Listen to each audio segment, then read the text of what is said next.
Hello friends, welcome back to the channel. Welcome back to the barn out here at St. Bernard Acres.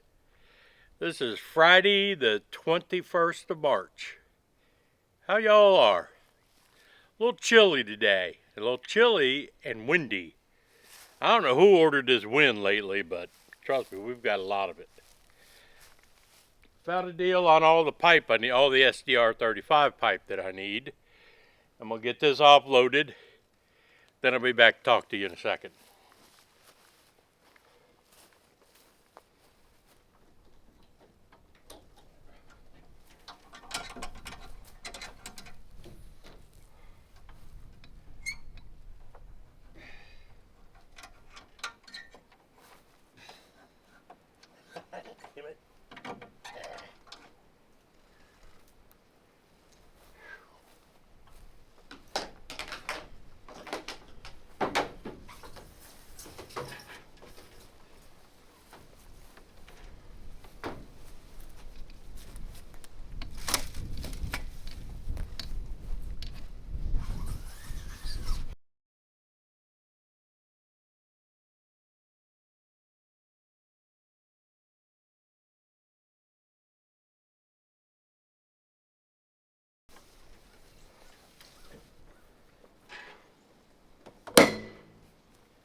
Alright, that's a 4-inch SDR 35 bell end sewer pipe. I'm allowed to use that from the tank to the distribution box all the way down there. I'm guessing it's going to be somewhere between 160 and 180 feet I have to go. So I bought 20 10-foot sticks. Now, I was shocked by one thing. I'm shopping around trying to find the cheapest prices anywhere. I found I know Lowe's was $23.98 for a piece. I got to do 20 of them.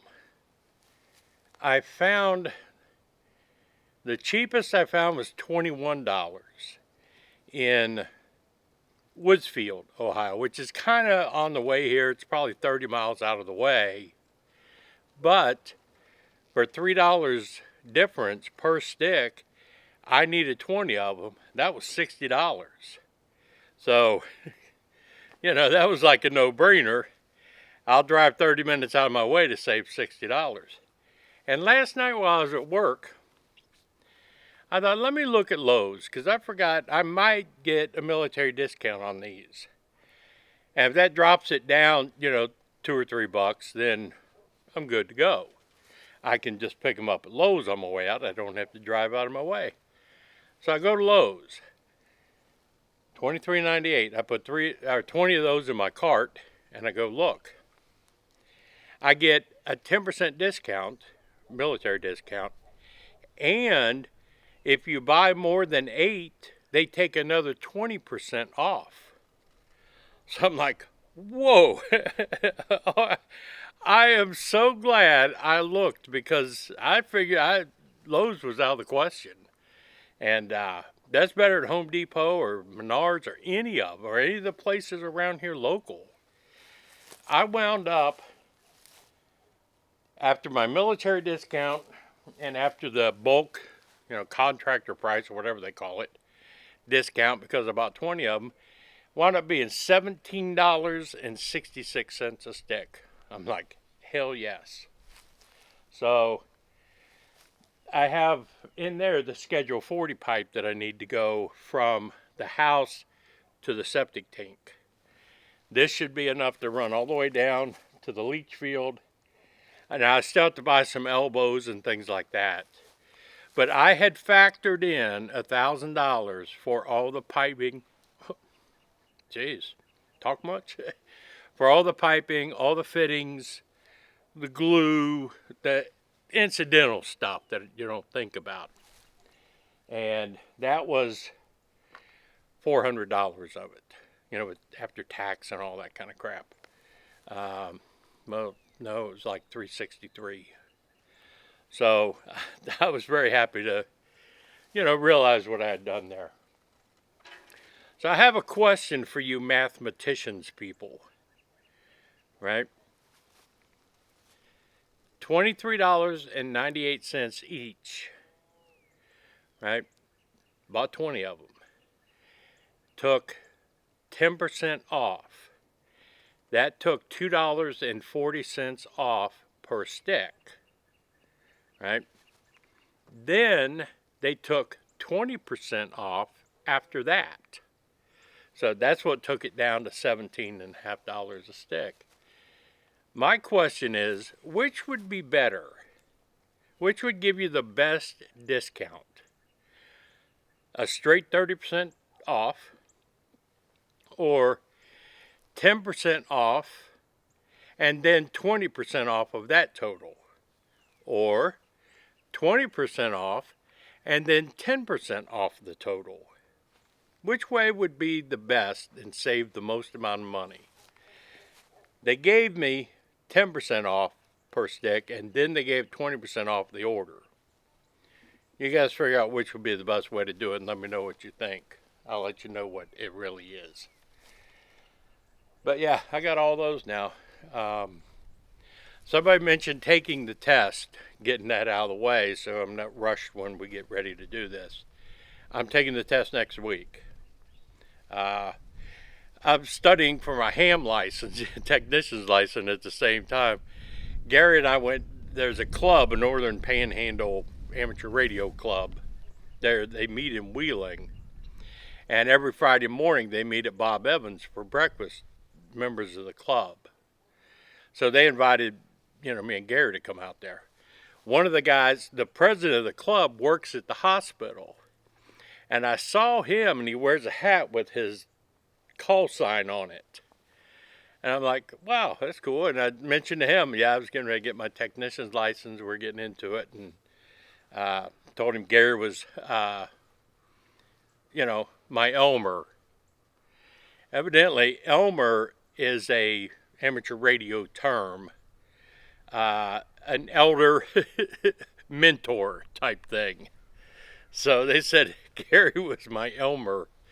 But I met, the president there at the hospital, and he told me about the breakfast thing they do on Friday mornings. And so Gary and I went over there to check that out.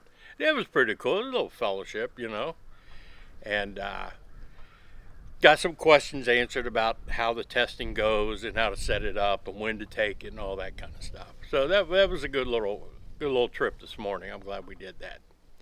And one of the guys in the group has a big old base station thing, with the antennas. He lives up on a ridge. And he invited Gary and I out to his house to check out his setup and how, he's got it all done. Because, we were talking, and with this barn being one of the highest points in Guernsey County, I put an antenna up here. I can reach out everywhere. And I'm looking at it from a prepper standpoint, not a hobbyist standpoint, if you know what I mean. I think if the grid goes down, the cell towers go down, you have no form of communication except your ham radios. As I've gotten into this and learned about this, I highly recommend it to preppers. Get your ham license, get your little handheld radio. That's all you need. But it will allow you to communicate with what's going on in the outside world if, we're forced to bug out to here and everything is down. We can still communicate with a ham radio. So I highly recommend it. Take the test, get the license. It's like, well, if everything goes down and that's all I got, why do you have to have a license? Who's going to be around to govern it? Yeah, just do it. Just learn. You know what I mean? It doesn't cost much. But, I'm glad I got all the pipe now. I told Bobby to pick a day between May 1st and May 15th. One of those weekends we will be out here because he's got to bring his skid steer and he's got to bring his excavator. So he's got a bush hog for his skid steer that we're going to take down this slope and clear out, because he can raise that up and just lift it on, lower it down on top of all that crap. Works a lot more efficiently and better than mine on that Kubota. Mine's great, especially for fields and, clearing out brush and everything. His will take down these trees. And we have to clear a path all the way down. His skid steer will be perfect for that. So I've got till May 1st now to get together the money to pay him. I've saved up. I've got all the material I need now. So doesn't mean I can quit working. I'm going to start next weekend putting part of the addition on the house, because before May 1st I would like to have that addition on there and get the toilet and shower and everything set up to when we do the septic I can run it all right then. So I'm going to concentrate the next few weeks on building the addition. So it's going to get exciting here is what I'm trying to tell you. Make sure you check in every now and then. I'm still not going to be doing videos every day, but I'll be doing videos and keeping everybody up to date and letting you see what is going on out here. But yeah, I'm out here for the weekend. Now that I'm done with all this, I got to head out. They got a new Dollar General in Cumberland, only about 3 or 4 miles away. I got to go buy some groceries, so I'm going to go check that place out and get my cabin cleaned up and get ready for the night. But more pipe. Hope you enjoyed that. This is Joe out here at the barn at St. Bernard Acres. Remember, like, share, comment, ding the bell, whatever. I'm out, folks.